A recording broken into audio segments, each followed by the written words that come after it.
An exclusive interview now, a top doctor exposing everything the deep state is trying to hide about CV. Welcome to the Next News Network, my friends. I'm Gary Franchi. We are in day 9 of the Trump administration's 15-day Slow the Spread campaign. But the man who at the age of 14 in 1978 invented email, yes, the inventor and copyright holder of email.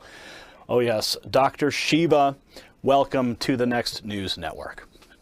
Great to be here, Gary. Thanks for having me. You posted something last week that I reported on your tweet, and this is where you said that the CV fear, the fear-mongering by the deep state will go down in history as one of the biggest frauds to manipulate economies, suppress dissent, and push mandated medicine. I've been a student of politics since I was a kid because I grew up in India, which had a caste system. I was considered an untouchable, which is the lowest of the Indian caste system. The medical system we're moving towards is a top-down system, totally controlled by big pharma, big ag, and big vaccine manufacturers.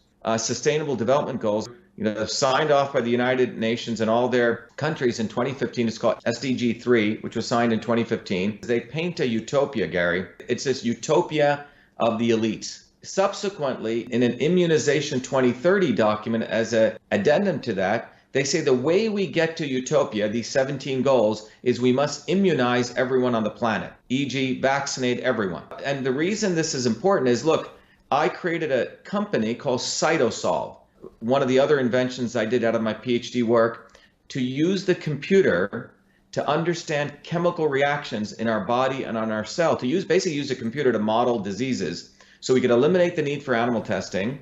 So Cytosolve is this amazing invention which allows me to do in a different way what my grandmother did intuitively, which is to understand the combinations and mixtures of chemicals to figure out medicines from food and natural products faster, cheaper, and safer.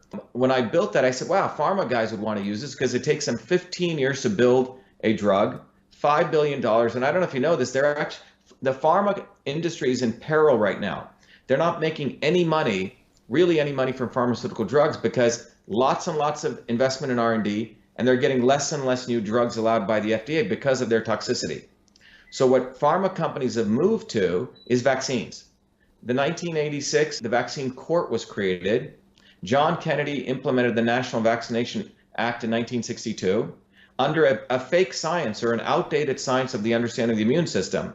That led to many injuries that took place between 1962 to 1986.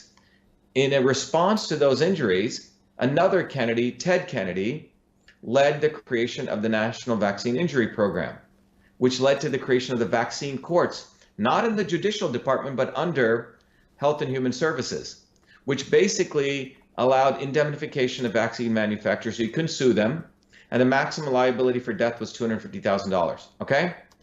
And so we're at a situation now that for pharma companies, vaccines are pure profit, no liability, no risk, they can't get sued. When I came into looking at the one-size-fits-all vaccine program, there were other activists in this field, and frankly, many of them were controlled opposition. People like Bobby Kennedy was playing a good game saying he's against vaccines. Meanwhile, he endorses Hillary Clinton, who is vaccine queen, okay? So the position I took was I said, we need to really educate people on the immune system. You'll see the videos I started doing. They started going viral, and the movement started taking off. And in fact, 5 days before the coronavirus stuff hit, about a week before, is when we won a major victory in New Jersey against these vaccine mandates. The deep state of a few set of people, from the Gates Foundation to the Zuckerbergs to Hillary Clinton, congealed with the UN and the deep state elites. They're going to fear monger on coronavirus because of the ignorance of the medical profession. Most MDs do not know what the immune system is. They don't even study nutrition. Based on that ignorance, they were going to scare the hell out of people with the coronavirus to essentially say, we need to do this for the quote unquote common good. That's what we're seeing go on. There's speculation, considerable speculation, that the virus is actually a manufactured bioweapon. Now, the State Department, among others, are pushing back against that narrative, simply calling it Chinese and Russian disinformation. What happens is this kind of virus, if you think about a big ball representing your cell, these little particles land on that cell, and their goal is to get into the cell and use your cell's machinery to replicate themselves. We have about 380 trillion viruses in our body. It's called a virome. We have about 60 trillion bacteria in our body, and we have about 6 trillion cells, which is what we're made of. Coronavirus is a class of viruses that create flus. These ones create respiratory syndrome. The coronavirus in Wuhan was a different strain than the one that was in Iran versus the one that was in Italy. And there's reports that I've read, it's hard to verify a lot of this, that all of those different viruses go back to one common branch, which actually goes back to Fort Detrick, okay, in the United States and North Carolina. The US deep state sent people over to Wuhan, and that's how it got given in China. This is one theory. Whether it came in or not, my view is that if you believe in the concept of a set of people who don't care about the US national interest or the Chinese national interest or the Indian national interest or Italian, they're more care for their own global interests. You could view a scenario where it got created by the deep state and got put out there. What was going on at this time? Hong Kong was blowing up. Remember that? And what people do not know is 6 months before the coronavirus, there were massive anti-pollution protests by Chinese citizens in Wuhan. You don't protest in China without risking your life. It's not like they have the First Amendment there. So large numbers of people are taking to the street and protesting, tens of thousands, because the Chinese government was going to build one of the largest incinerator plants there, which was going to just spew out pollution. And the people in China, the everyday people, really care about their health, and there have been pollution protests since 2007, extremely growing, and then you don't hear any news about it. You see Hong Kong completely disappear, serves the globalists. When you're a student of politics and a student of medicine, you start seeing these connections. Of the 30 vaccines recommended by the CDC for young kids, not one of them has been a saline placebo control tested. And in fact, the one that they said they did a test on the HPV Gardasil vaccine, it was a fraudulent test. That doesn't surprise me. So what do you think is going to happen with this vaccine? Do you think they're going to roll it out? Do you think they're going to mandate it like they just passed that law in Denmark? What they're saying is there's this boogeyman called the virus, and you need the vaccine to help you stop that, okay? Boogeyman, savior. Savior's Bill Gates, Clinton Global Initiative, etc., Big Pharma. If you actually understood the immune system, it's laughable. The reality is the immune system has evolved over billions of years. We grew up in bacteria and viruses. We're supposed to play out in dirt. That's how the immune system gets turned on. So what happens is it's people who have immunocompromised immune systems, which means their immune systems are not firing on all cylinders. So imagine you have 3 cylinders, it's only firing on 2. You know what happens? The third cylinder has to take up all the effort, right? Well, that third cylinder in immunology is called cytokines. It fires so hard that it overreacts. And it starts not only attacking the virus surface, but also starts attacking your own tissue. So it's your own body attacks itself because of a weakened and dysfunctional immune system. Well, how do you get a weakened and dysfunctional immune system? Eat sugar all day. Eat a diet that's no longer has any vitamin D and nutrients. And that's why I wrote that letter to the President of the United States. This is really about immune health. This is the fact that we don't get enough vitamin D, we don't get enough vitamin A, we don't get enough vitamin C. I mean, there's other things, but we can focus on those 3 things. In Chad, in African country of Chad and Djibouti, there's only been 1 COVID case and no deaths. Why is that? Well, because people live probably lives that we should probably think about living. They're out in the sun. They're, digging up roots. We may consider these people third world. So the solution is pretty simple. At least get out in the sun. If you can't do that, you got to boost up on vitamin D, vitamin D, vitamin D. We're not getting sun. We're not getting fruits and vegetables. A depleted culture for 25 years. Monsanto, those pesticides affect the gut microbiome, which throw our gut off. And then we're eating high sugars. I mean, it's a recipe for death. But we're not addressing that. We're like hyping up this virus. And what is the result? You have people hiding out in homes, people getting ready to accept fascism, not addressing the fundamental issue, which is immune health. I'm envisioning a time where we're going to see the same thing. Coronavirus vaccine is free for everyone today, right? So that's, I think, a future. Well, it's going to be even more. It's going to even be more unfortunate than that. It'll be, oh, Gary, your driver's license is coming up for renewal. Did you get all your vaccines? You can't travel. Hey, you can't take the train or the bus. Hey, you can't go to the gym. You can't go here. This is where this is headed. A gym will say, well, we can't allow you in here, Gary. We don't want to harm all of our other people, right? Do you remember when, who was it? Michael Jordan played with the flu. People are like, wow, look at Michael. He's playing there with the flu. He's strong, right? This entire thing is a master setup. It's chess move after chess move. And it's brought to you by Anthony Fauci.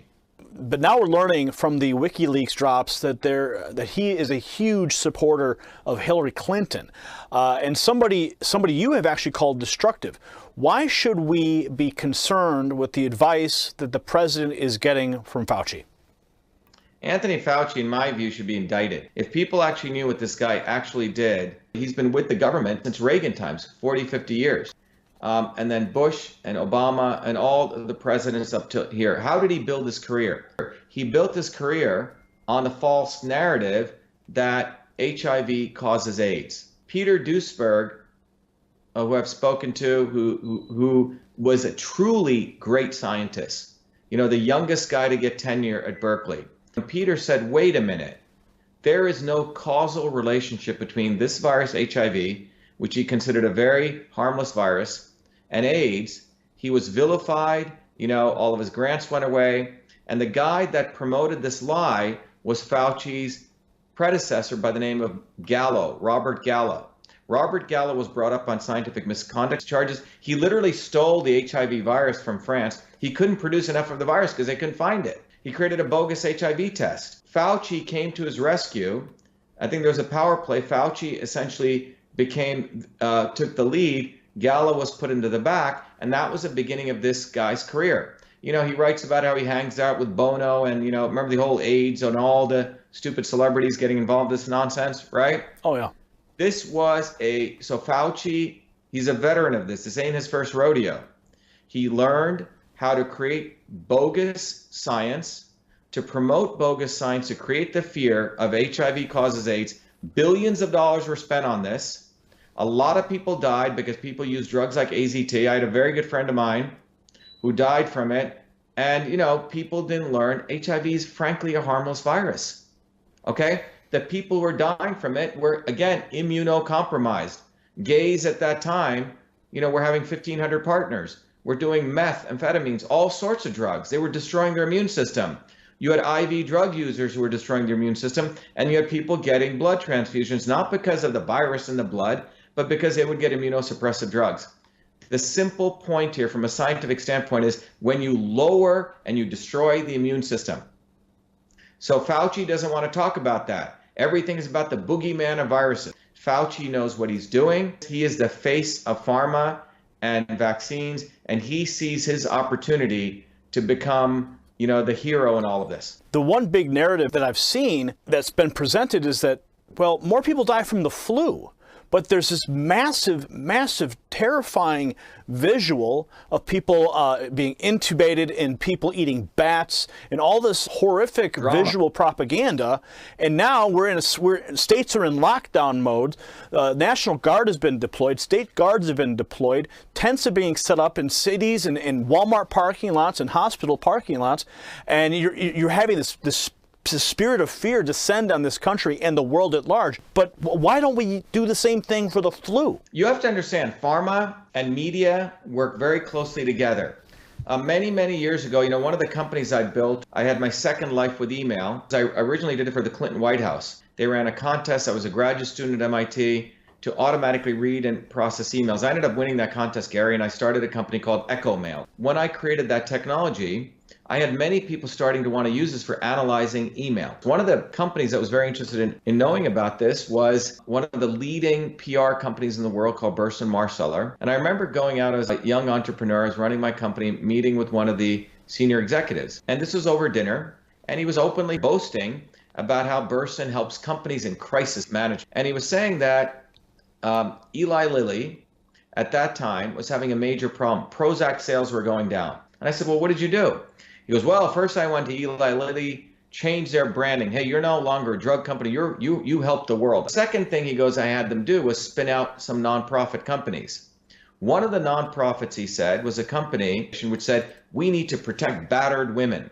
And that organization took out ads which was full page ads, which would, if you saw it in a newspaper, would say, is your husband beating you? Do you know of someone, one of your friends, whose husband is beating them? Make sure they're taking Prozac. So they create a narrative of we're trying to help the distressed, and we are the drug company. We want to help all these darkies in Africa and India, etc. You know, we need GMOs. Gates is a savior. These guys are very clever at spending millions of dollars to create the narratives of helping the quote unquote the oppressed, and then they will inject them with their pharmaceutical drugs. These indigenous people actually knew how to take care of their health, but they don't want us to believe in our grandmothers. They want to believe in this idiot, okay, Bill Gates, who, by the way, never created DOS. He didn't write 50,000 lines of code. I did. You know, his mama and papa introduced him to people and bought someone else's DOS and flipped it. But he's a Harvard dropout, and he was able to patent his stuff, so he gets to be a gazillionaire. You see what I'm saying?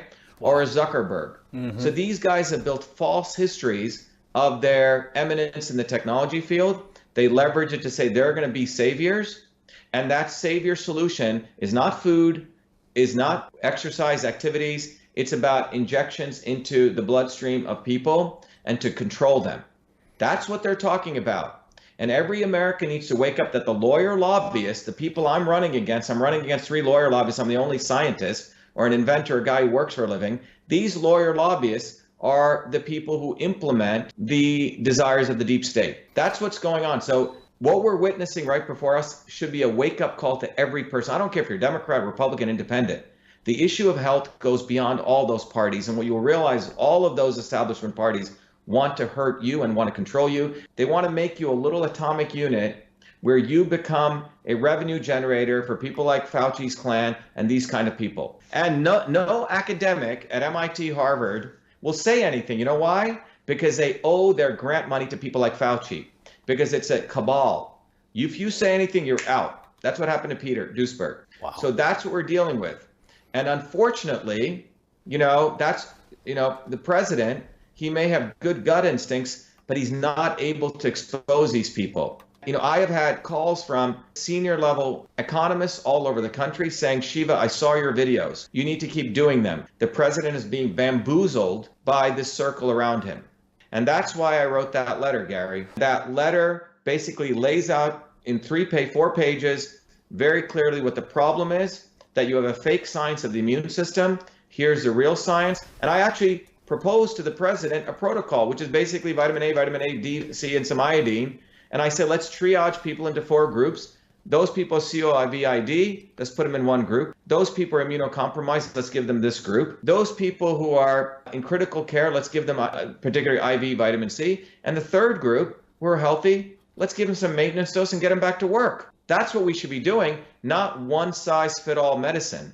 This is treat everyone like they're basically part of the, some deep state party, right? We're just minions. And in fact, in 2003, when I went back to MIT to pursue my PhD, MIT created a new department called biological engineering, which I was one of the first early graduates. And one of the tenets at that time was personalized medicine, the right medicine for the right person at the right time. So people like Fauci aren't even practicing modern medicine. He's practicing outdated fake science medicine. It's criminal. Now, you're currently running for Senate in Massachusetts as a Republican against Ed Markey. Massachusetts is really the epicenter of the deep state. That's what Massachusetts is. It's not Washington, D.C. If you actually take the deep state and you put a microscope, you go to 100x and you go deeper and deeper zoom, then you start seeing the swamp scum. And then if you go deeper, you find out the connective tissue of the swamp scum is a bunch of lawyers and lobbyists. And that swamp scum comes in a 1-mile radius between MIT and Harvard, all of them. Our election for U.S. Senate is no longer a U.S. Senate race for Massachusetts.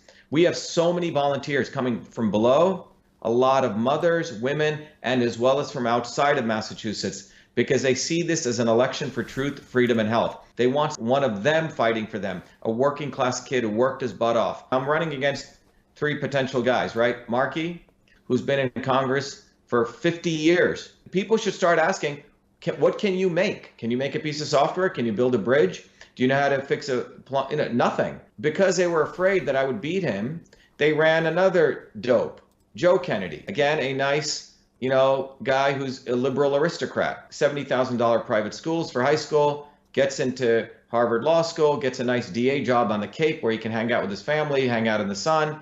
And now he believes this is his inheritance, already has $50 million in inheritance, and God knows how he made that, right? He didn't. Everything I've earned, everything you've earned, most of us earn money for a living, right? These guys have no skills, nothing. And then when they knew that I'd probably beat him, Gary, they decided to run in some other moronic lawyer who's got like 100 Twitter followers in the GOP establishment. But the bottom line is this election in Massachusetts is really going to be the dialectic that represents what's going on in this country. Producers versus parasites. That's what we're looking at. Do we want to vote for producers, people who make stuff, or do we want to continue voting for parasites? And especially in a time of crisis like this, who do we want helping us? Look at who Trump's surrounded with. He's surrounded with vipers right now, total vipers. There are really three forces in any political situation. Two of them are against the people. Only one of them is for the people. One of the forces is the existing overt establishment, openly out there to want to screw people. And everyone says, oh, yeah, they're the establishment, right? And then you have everyday people on the ground who want to change things. But in between change agents and the establishment comes a third group, what I call the NSOE, the not so obvious establishment. It's almost like a force of nature. And the not so obvious establishment is created by the establishment that speaks the rhetoric of change like Warren was just doing. I want to help the grassroots. They act as though they're for the people. When what they do is they exist to speak that rhetoric, to succor young people who want change into their vacuum, and they suck them back into the establishment. Controlled opposition, Gary. That's what Warren is all about. She talks about she cares for people, all of this and that, but ultimately what she cares about is strengthening state capitalism, crony capitalism. And you can see that in a very simple way. The way you can test these guys on it is they always want to do regulations, right? And ultimately what you realize, regulations actually help the big guys. So she supported Dodd-Frank. Dodd-Frank actually supported banking regulations, which only 5 of the big bankers could afford, and it destroyed nearly 2,000 to 3,000, 4,000 small banks.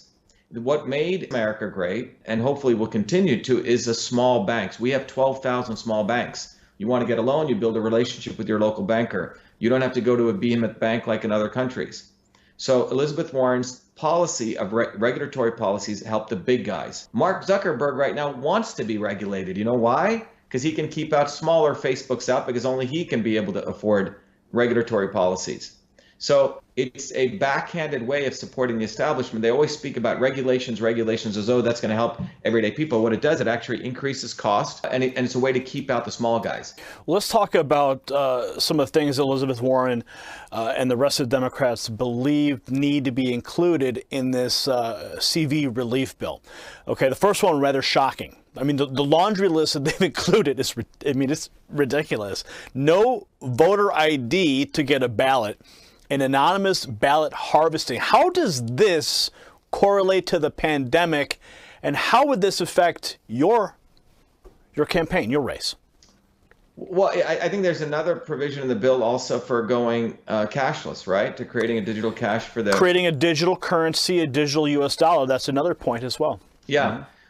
What I believe is happening right now before our very eyes is the invisible enemy, quote unquote, coronavirus, is being exploited, and this is all very well planned to execute all the imperialist agenda of the deep state.